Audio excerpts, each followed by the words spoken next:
بسم اللہ الرحمن الرحیم۔ کسی زمانے میں ایک کفن چور ہوا کرتا تھا۔ وہ رات کے اندھیرے میں قبرستان میں جاتا اور میت کی کفن چرایا کرتا تھا۔ ایک مرتبہ ایک عورت کا انتقال ہو گیا تو پھر لوگوں نے اسے ایک قبرستان میں دفن کر دیا۔ ایک بار اس کفن چور کے پاس پہنچ گیا۔ وہ ہر روز کی طرح اس بار بھی کفن چوری کرنے کے لیے قبرستان پہنچ گیا اور قبرستان میں جا کر قبر کھودنا شروع کر دی اور قبر کھود کر اس میت کی چادر کو کھینچنے لگا۔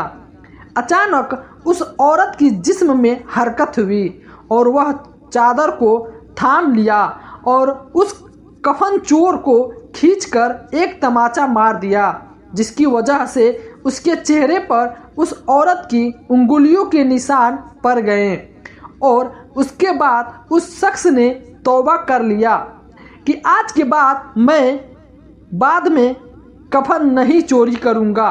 اس دن کے بعد سے وہ ایک اللہ کے ولی کے محفل میں جاتا، لیکن وہ ہر وقت اپنے چہرے کو ڈھک کر رکھتا تھا۔ ایک دن اس بزرگ نے پوچھا کہ کیا بات ہے، کیوں تم اپنے چہرے کو ہر وقت ڈھانک کر رکھتے ہو؟ تو اس شخص نے کہا کہ اگر آپ اجازت دیں تو میں اس کے بارے میں آپ کو بتاؤں گا۔ انہوں نے کہا اجازت ہے۔ اس نے اپنے چہرے سے پردہ ہٹایا تو اس بزرگ نے اس نشانی کو دیکھ کر پوچھا کہ نشانی کس چیز کی ہے؟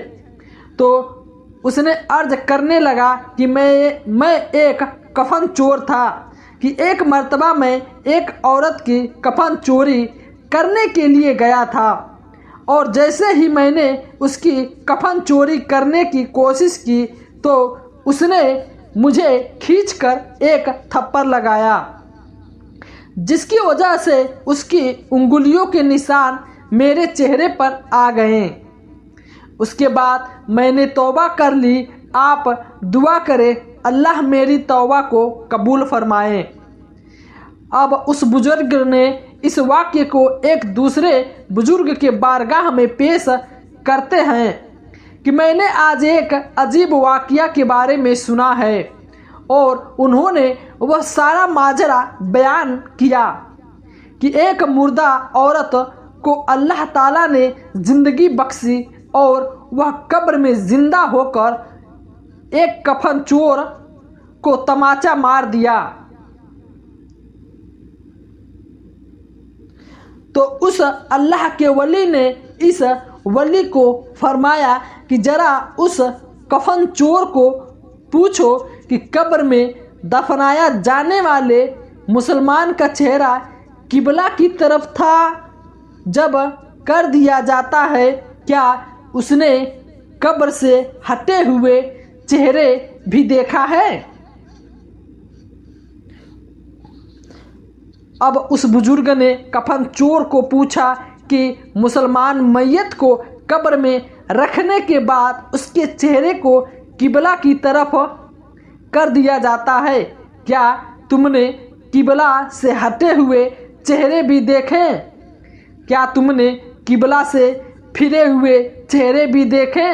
تو وہ شخص کہنے لگا جی ہاں، میں نے بہت سارے چہرے کو قبلہ سے پھرے ہوئے دیکھے۔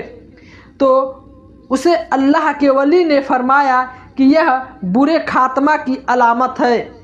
اب تک پھر اللہ اور وہ برے خاتمہ چند وجوہات کی بنیاد پہ ہوتا ہے، جیسے کہ شراب پینے کی وجہ سے، ماں باپ کی نافرمانی کرنے کی وجہ سے، زنا کرنے کی وجہ سے، نماز میں سستی کرنے کی وجہ سے، سود کھانے کی وجہ سے، مسلمانوں کو تکلیف پہنچانے کی وجہ سے خاتمہ خراب ہوتا ہے، اور قبر میں لے جانے والا میت کے منہ قبلہ کی طرف کر کے چلا جاتا ہے، لیکن برے خاتمہ کی وجہ سے اس کے منہ قبلہ کی طرف سے پھر جاتا ہے۔